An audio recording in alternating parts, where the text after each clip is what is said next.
তো ক্লাস 12 তোমরা যারা ইতিহাস এক্সাম দিতে চলেছো আগামী মঙ্গলবারে, তাদের জন্য এই সম্পূর্ণ সাজেস্টিভ পর্ব আছে, বড় কোশ্চেন্স, এবং শুধু তাই নয়, এমসিকিউ এসিকিউ এবং এই সমস্ত বড় কোশ্চেন্সের উত্তর সহ। আর এই যে এমসিকিউ এসিকিউ পর্বের এই যে অংশগুলো তোমাদের আছে সব কিছুই কিন্তু সাজেস্টিভ পর্ব দেওয়া আছে। তাই আমি এখন করছি কি, এইগুলো তোমাদের জানাচ্ছি, কিন্তু সম্পূর্ণ কিছু পেতে গেলে নিশ্চয়ই কিছু তোমাদের সম্পূর্ণ ভিডিওটি দেখতে হবে, এবং তার সাথে সাথে এই ভিডিওতে ব্যবহার করা কোড কিন্তু ব্যবহার করতে হবে, মানে তোমাদের পিডিএফ লিঙ্ক পেতে গেলে।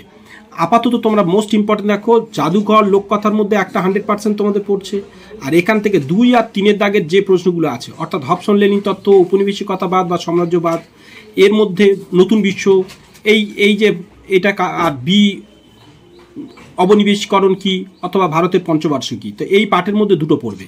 তো এইভাবে তাহলে এখানে কি বললাম, এই দুটোর মধ্যে শিওর।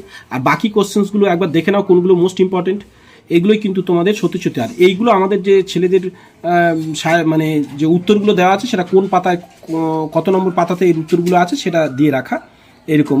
আর এখানে স্টার বা এনগুলো যেগুলো, সেগুলো আরও মোস্ট ইম্পর্টেন্ট, এটা দেখে রাখো। যেমন চীনের চৌঠামি ক্যান্টন বাণিজ্য, আর এবার তোমার রয়েছে এই পারে যেমন ঠান্ডা লড়াই বা কিউবা সংকট, এর মধ্যে আবার একটা পড়বে ভিয়েতনাম মুক্তি সংগ্রাম বা দাঁতাত, এর মধ্যে একটা ইম্পর্টেন্ট হয়। তো এইগুলো কিন্তু তোমাদের মোস্ট ইম্পর্টেন্ট কোশ্চেন্স, এবং এই কোশ্চেন্সগুলো যখন মোস্ট ইম্পর্টেন্ট, তার উত্তরগুলো নিশ্চয়ই আমরা তোমাদের দেওয়ার চেষ্টা করব। উত্তরগুলো যেমন তোমরা দেখো একটু, যেমন তোমাদের সাজেশনের মধ্যে দিয়েছিলাম লোককথা, এবং এর সমস্ত উত্তরটা এখানে লক্ষ্য করো, এই যে দেওয়া আছে।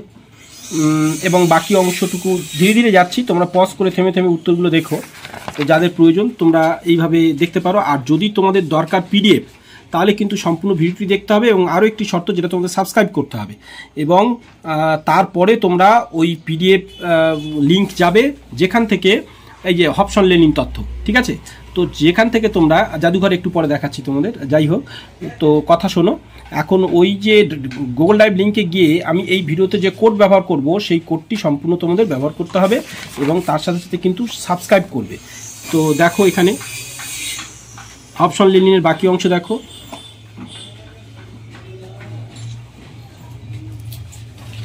লক্ষ্য করো, এবং বাকি অংশ।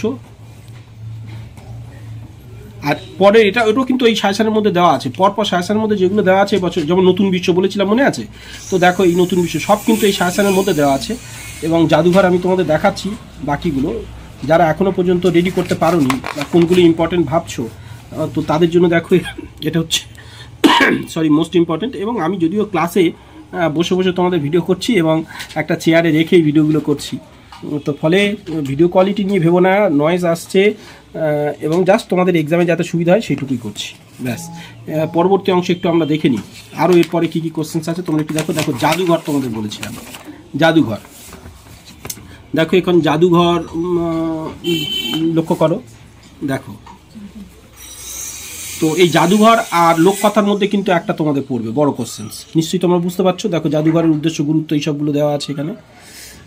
আবার এইবার কিন্তু আমাদের স্টুডেন্টদের কিছু এমসিকিউ চ্যাপ্টার ভিত্তিক দেওয়া ছিল, তো প্রথম অধ্যায় দ্বিতীয় অধ্যায় সেগুলো আগে দিয়ে নিই, এবং এছাড়াও কিছু কিছু এমসিকিউ আছে যেগুলো এগুলো এমসিকিউর আকারে পড়বে, আমি জাস্ট উত্তরটাকে রেখেছি, বুঝতে পারছো?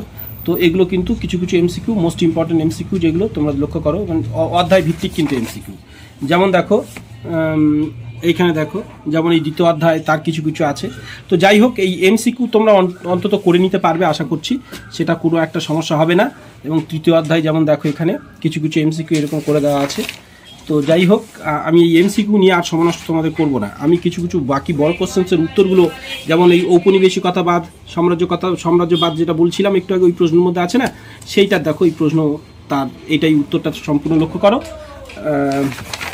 এই যে, এবং সাজেশনগুলো তোমাদের আমি এই রেখেছিলাম, এই যে এখানে এই উপরে এই কটা সেট করেছি, কিন্তু এবার উত্তরগুলো তোমরা লক্ষ্য করো।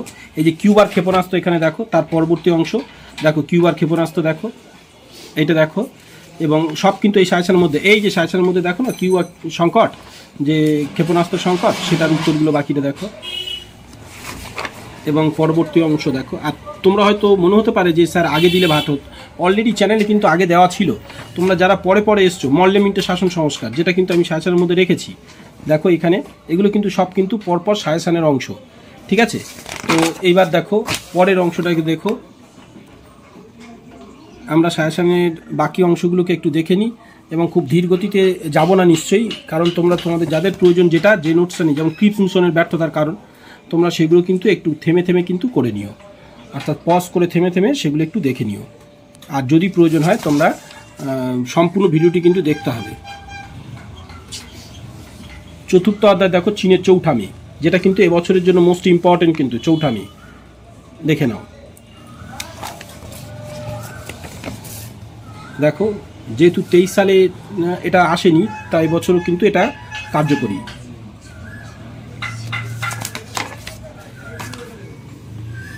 এর গুরুত্ব, আন্দোলনের গুরুত্ব, ফলাফল যেটা দেখো, এবং এখন চিরস্থায়ী বন্দোবস্ত যেটা সুফল কুফল।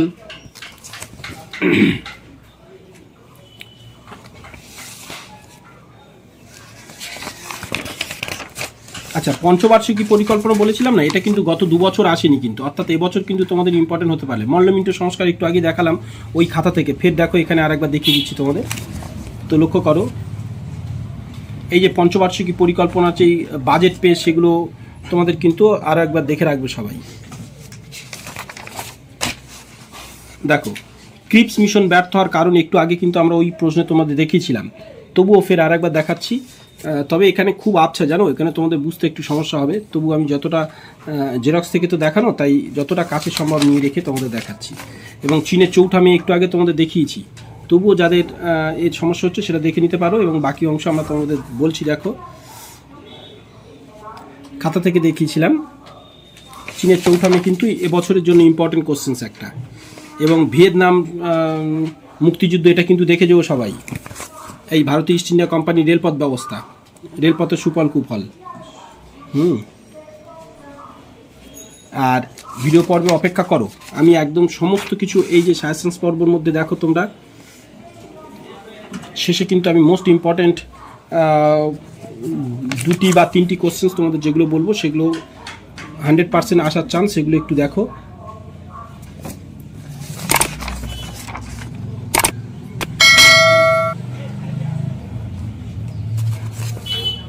তৃতীয় পঞ্চবার্ষিকী পরিকল্পনা, এইগুলো পার্টিকুলার কোনো একটা সাল, ওই কোনো অংশটুকু দেখেই সেটা আলাদা বলবো। সার্ক দেখো, যেটা কিন্তু ফল সায়েন্সও লাগে এবং হিস্ট্রিতেও লাগে কিন্তু তোমাদের।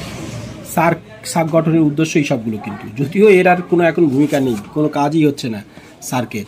যাই হোক, তো চলো পরের অংশটা দেখে নিই একটু। হো চি মিনের নেতৃত্বে এই যে ভিয়েতনামের মুক্তিযুদ্ধ, এটা একটু আগেই বলছিলাম। দেখো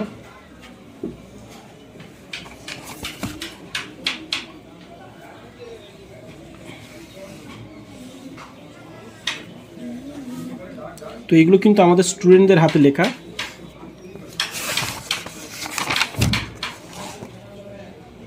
কোড হিসাবে তোমরা ব্যবহার করো। এবং আরও কিছু বলবো। দেখো নৌবিদ্যের কারণ যেটাকে দেওয়া আছে এখানে, দেখো ইস্ট ইন্ডিয়া কোম্পানির সময় বাংলার ভূমি রাজস্ব ব্যবস্থা, দেখো লক্ষ্য করো। এই যে দুর্গ নির্মাণ কিভাবে করেছিল সেটা, সিরাজদৌল্লার বিরোধিতা করা,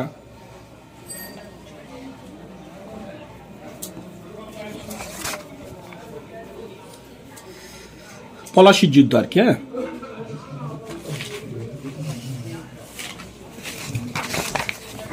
এবং তার শেষ পর্ব দেখো, এখানে কিছু কিছু শর্ট ফর্ম দেওয়া আছে যেগুলো কিন্তু এমসিকিউ বা এসিকিউর মধ্যে পড়ে, সেই শর্ট ফর্মগুলো একটু লিখে রাখো তোমরা।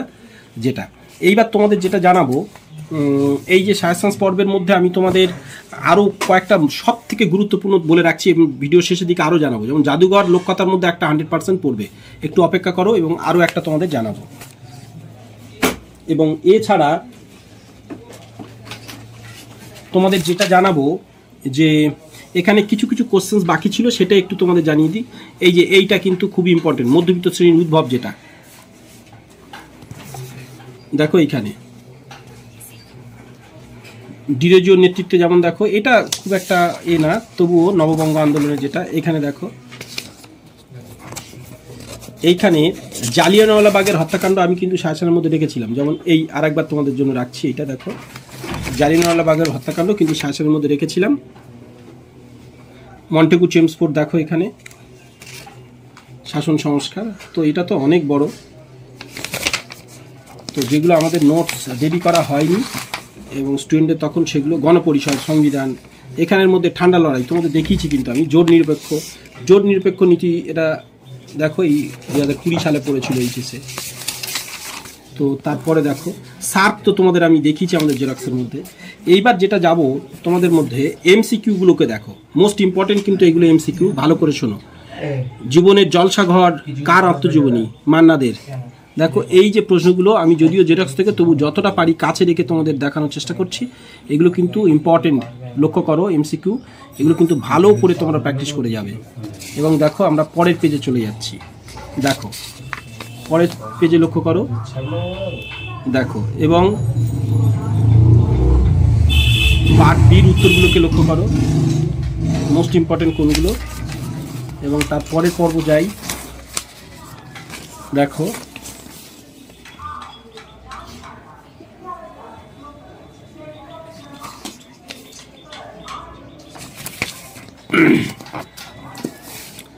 তারপরে দেখো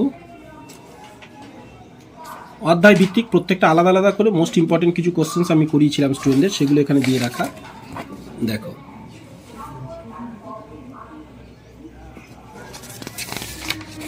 এবং তারপরের অংশে যাই,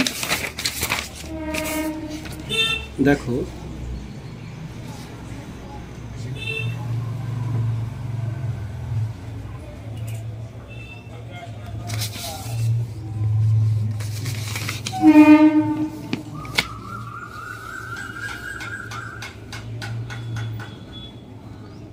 এই যে দস্তক কি, পরের পেজ যাচ্ছি দেখো।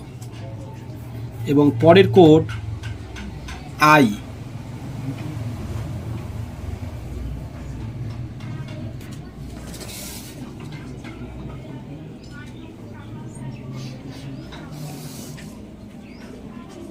অধ্যায় ভিত্তিক কিন্তু। হ্যাঁ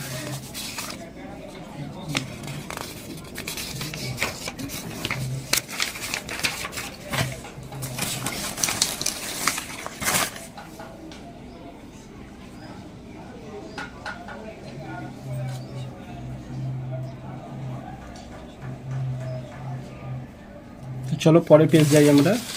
এবং অন্তিম পর্বে এসছি। এবং আর একটি কোড আর, এবং এইখানে দেখো এই যে দ্বিতীয় অধ্যায় থেকে কিছু কিছু এমসিকিউ মানে এসএকিউ যেগুলো মোস্ট ইম্পর্টেন্ট। দেখো এই যে মার্কেন্টাইল বাদ খুব ইম্পর্টেন্ট।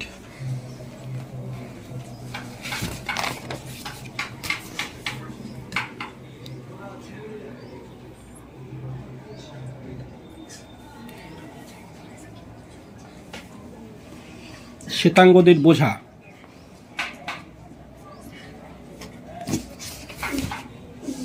সতেরো নম্বর কোশ্চেন্স লক্ষ্য করো।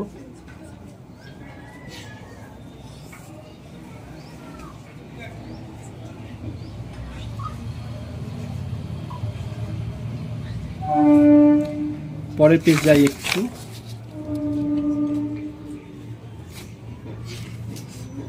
তো চলো মোটামুটি তোমাদের আমি বলেছিলাম যে এছাড়াও কিন্তু মোস্ট ইম্পর্টেন্ট তোমাদের যেগুলো সেটা জানাবো। যেমন দেখো